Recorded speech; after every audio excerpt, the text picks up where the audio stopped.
Jika rekan-rekan selama ini memupuk padinya hanya sampai pada umur 45 hari saja, dan setelah umur 50 hari sudah tidak diberikan pupuk lagi, sebaiknya tonton video ini sampai selesai. Di video kali ini, akan kami bahas pupuk yang justru wajib diberikan setelah padi umur 50 hari, yaitu saat tanaman padi kita masuk masa bunting hingga pengisian bulir. Karena pada masa bunting hingga pengisian, tanaman padi kita akan sangat membutuhkan unsur hara ini. Pemberian pupuk jenis ini justru menjadi kunci naiknya hasil bobot panen kita nantinya. Maka dari itu simak video ini sampai selesai.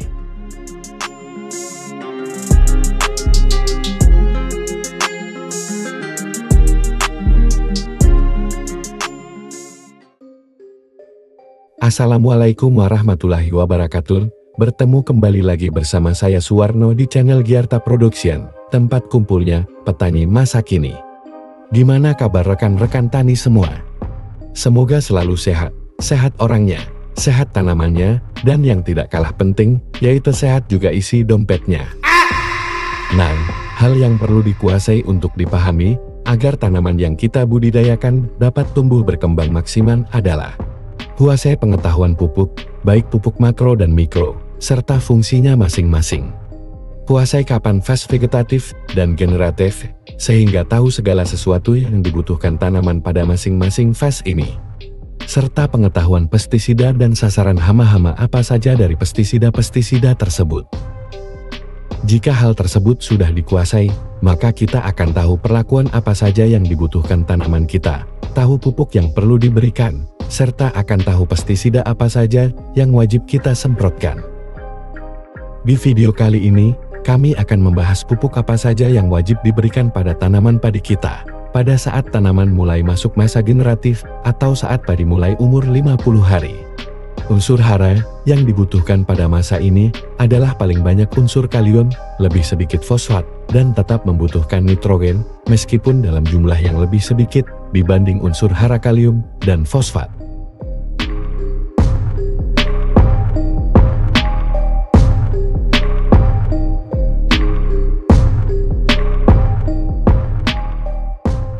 Rekan-rekan, pasti sudah tidak asing lagi dengan pupuk MKP dan pupuk Gandasil B atau pupuk Gandasil Buah, karena kedua pupuk ini sangat bagus kita aplikasikan atau kita gunakan pada tanaman kita di fase generatif atau di masa pembungaan. Jika rekan-rekan menggabungkan kedua pupuk ini, hasilnya akan nyata luar biasa. Lalu apa perbedaan pupuk MKP dan pupuk Gandasil B ini? Bolehkah pupuk MKP dan Gandasil B dimix atau dibarengkan dalam satu aplikasi? Nah, sebelum membahas lebih lanjut, jangan lupa dukung terus channel Giarta Production agar bisa berkembang dan memberikan informasi yang bermanfaat khususnya dalam dunia pertanian padi. Kali ini, kami akan coba membandingkan pupuk MKP dan Gandasil Buah berdasarkan dengan kandungan unsur hara yang ada di dalam kedua pupuk ini.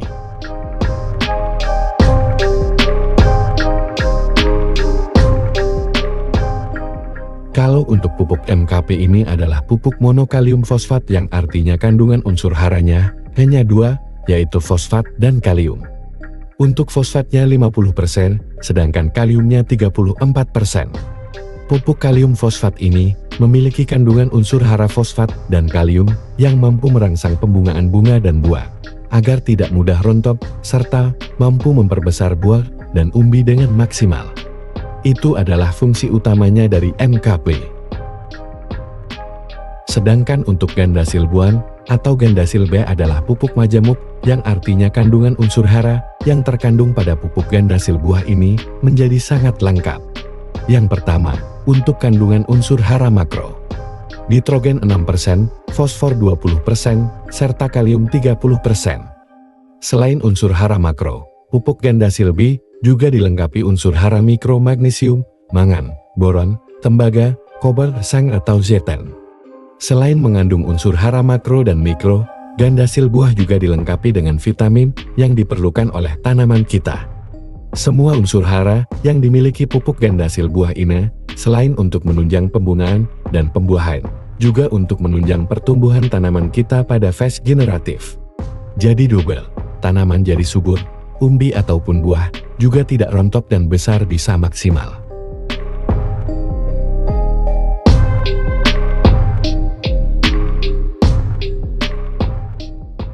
Lalu untuk dosis kedua pupuk ini yaitu, untuk dosis pupuk MKP, gunakan 3-5 sendok makan per tangki. Sedangkan untuk pupuk ganda silbi, dosisnya 1-2 sendok makan per tangki. Lalu, apakah pupuk MKP dan gandasil buah ini bisa dicampur atau digunakan bareng dalam satu aplikasi? Jawabannya adalah bisa, asalkan kita gunakan sesuai dosis yang tepat dan benar.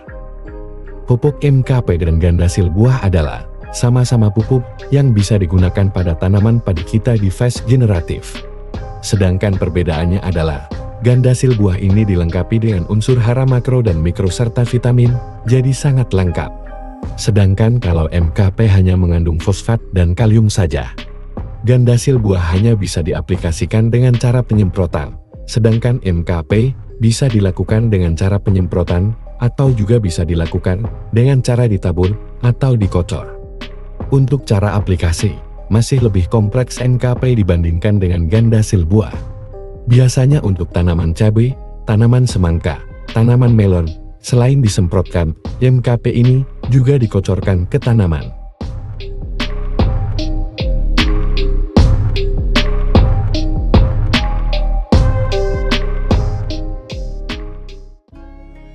Jadi, dapat kita garis bawahi, untuk pupuk gandasil buah, berfungsi untuk pembuahan, dan juga untuk mendorong pertumbuhan, pada fase generatif, sedangkan MKP, hanya untuk pembuahan. Yang menjadi pertimbangan dari pupuk MKP, memiliki unsur hara yang lebih besar, dibandingkan dengan pupuk gandasil buah.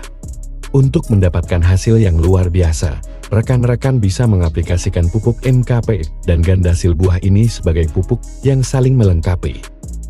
Sekarang, kapan waktu aplikasinya? Waktu aplikasinya yaitu, mulai padi bunting sekitar umur 50 hari dengan interval 7-10 hari sekali. Hingga padi 10 hari menjelang panen dengan cara disemprot. Dengan memenuhi kebutuhan unsur hara kalium, fosfat, dan nitrogen pada masa generatif ini, insya Allah mampu menaikkan bobot bulir padi dan tentunya dengan tetap memperhatikan hama dan penyakit yang bisa menyerang di fase generatif ini.